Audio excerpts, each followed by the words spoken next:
आप देख रहे हैं Mahakal TV Hindi news channel. Mahakal TV Hindi news channel के सभी दर्शकों का बहुत बहुत स्वागत है।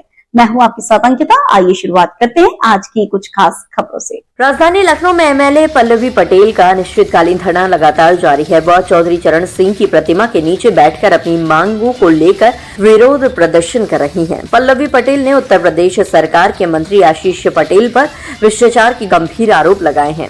धरने के दौरान देर रात पुलिस ने उन्हें हटाने की कोशिश की, लेकिन पल्लवी पटेल ने अपने प्रदर्शन को जारी रखा। इस दौरान मौके पर भारी संख्या में पुलिस बल तैनात है।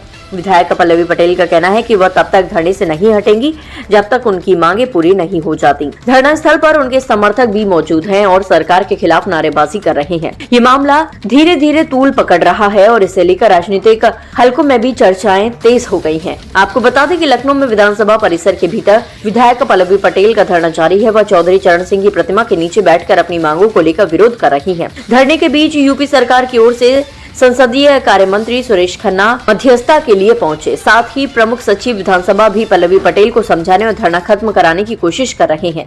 इस दौरान विधानसभा में सुरक्षा के कड़े इंतजाम किए गए हैं। बड़ी संख्या में पुलिस बल मौके पर तैनात है और विधानसभा के गेट नंबर 2 के पास फोर्स को अटल मोड में रखा गया है। पल्लवी पटेल के धरने के चलते विधानसभा में हलचल तेज हो गई है। सरकार और विपक्ष के बीच इस मुद्दे पर तीखी बहस की संभावना भी बढ़ गई है। उत्तर प्रदेश में भारतीय जनता पार्टी की जो मौजूदा सरकार है वो आकंठ किसी एक विभाग को लीजिए या सारे विभाग को ले लीजिए, भयंकर तरीके से भ्रष्टाचार, भयंकर तरीके से घूसखोरी, भयंकर तरीके से नियमावलियों की धज्जियां उड़ाई जा रही है। और उसके बाद भी ये छाती पीट पीट कर कहते हैं कि हम संविधान के अनुरूप सरकार चला रहे हैं और संविधान को मानने वाले हैं। अब इन्हीं की सरकार के विभाग के अंतर्गत एक बड़ा घोटाला हुआ है।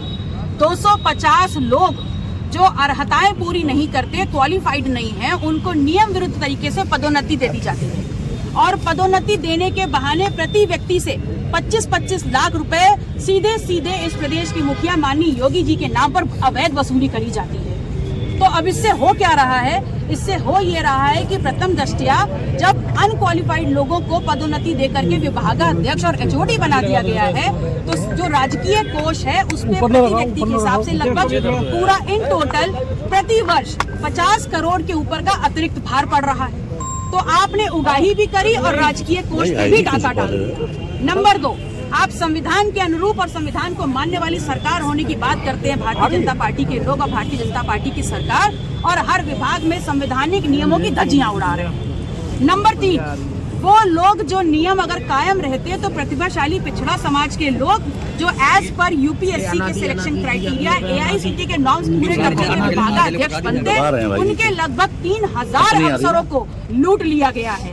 तो अगर लूटा गया है, उनके भविष्य की सौदेबाजी पैसे के आधार पर हुई है, उनके भविष्य को अंधेरे में जोड़ा गया है, तो आप ये बताइए सवाल किससे पूछा जाए? और इसीलिए मैंने आग्रह किया था इस प्रदेश के समूचे पिछड़ा वर्ग के प्रतिभाशाली लोगों की तरफ से कि माननीय सदन और इस प्रदेश के मुखिया और जिनके नाम पर धन उगाही करी गई है माननीय योगी जी सदन में आकर के समस्त जनता के सामने इस घोटाले को स्वीकारें और क्या कार्यवाही करेंगे इसका जवाब दें। जहां पर पॉलिटेक्निक में ये घोटाला हुआ है, और सबसे बड़ी बात यह है कि माननीय योगी जी के जो गोरक्षपीठ के अंतर्गत जो एडेड पॉलिटेक्निक है, वहां पर विभागाध्यक्ष की नियुक्ति एज पर नॉर्म्स हो रही है, नियम के अनुसार हो रही है, और बाकी सब जनपदों के पॉलिटेक्निक में नियम विरुद्ध हो रही है। तो फिलहाल के लिए इस खबर में इतना ही। देश दुनिया की तमाम बड़ी खबरों को देखने के लिए देखते रहें महाकाल टीवी।